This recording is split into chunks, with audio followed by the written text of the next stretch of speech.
Good morning. Thwaite and I want to talk to you this morning about biscuits, dog biscuits. He likes them. He eats them quite a lot, really. But are they a blessing? Are they a blessing to him, do you think? Well, perhaps they are, but there are other things in his life which are more important, like he's got a home which is safe, and he's got other food. So if you think about your own lives, you may say, well, I like ice cream. Ice cream is a blessing to me. But then I might say, well, what if you didn't have anything but ice cream? We just had ice cream all day long, for every meal, nothing else.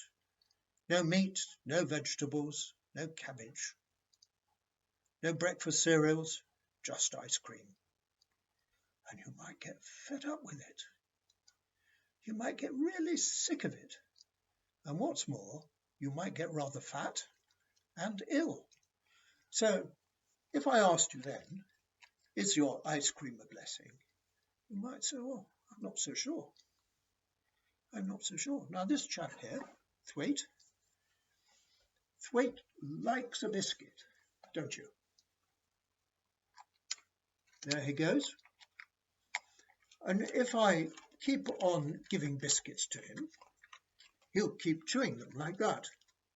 But eventually he'll say, no more, thank you.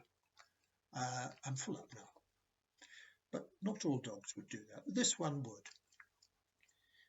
And if you go out for the day and you come back, and Thwaite's been in the house all day, he is so pleased to see you. He thinks it's a really big blessing when people come back. Now, as humans, as people, we have all sorts of blessings. We have the blessings which God gave us,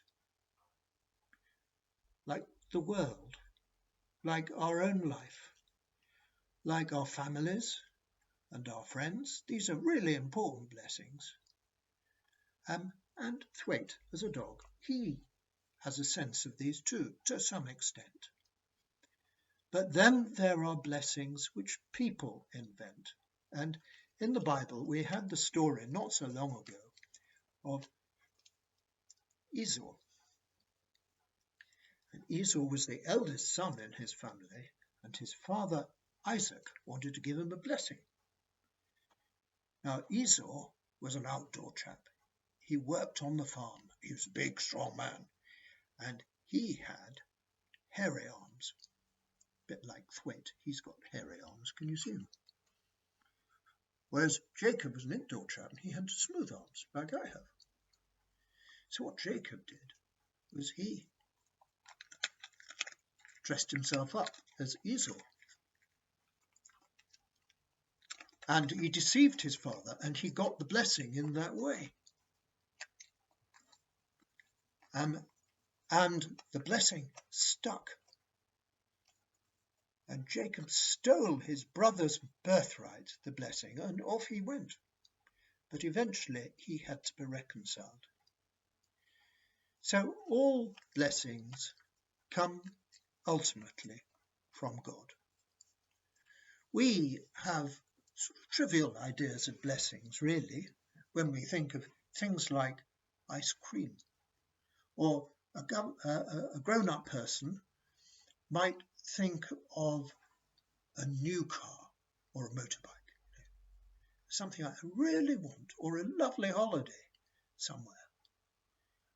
And they may think this is the most important thing in their life, but it's not really. And they may think that it's a blessing that makes everything else tolerable. Well, that might be the case. But we should never lose sight of the fact that the biggest blessings are perhaps the ones that we take for granted quite often, like our whole life, like the fact we exist. like the fact that we have this amazing world available to us for us to live in, and for the people we love, our families and our friends, and for God with us to help us through life and show us what is important and what is not so important.